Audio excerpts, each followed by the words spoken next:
Welcome to ZKTeco India official YouTube channel. Today I am going to explain how to connect the ZKTeco M-Lock with MB360 time attendance device and exit button for the access purpose.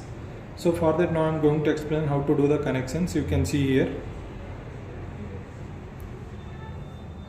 From the ZKTeco M-Lock, negative should be connected with the 12 volt power supply negative and positive should be connected with the MB360 device NC.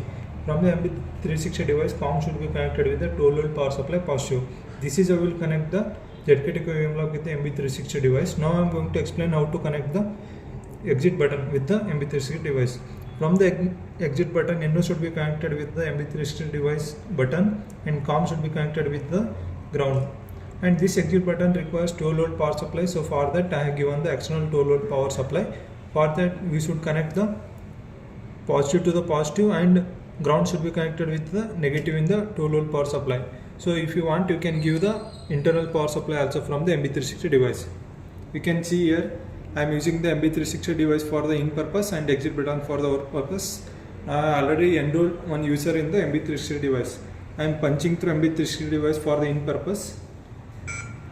Verification successful, M-Lock open. You can see it will close after 5 seconds. I have set the time. Now I am using exit button for the out purpose. Again M-Lock open. You can see the indicator also. Again it close. So this is how we will connect the ZKTeco M-Lock with MB360 device and exit button for the access purpose. Thank you.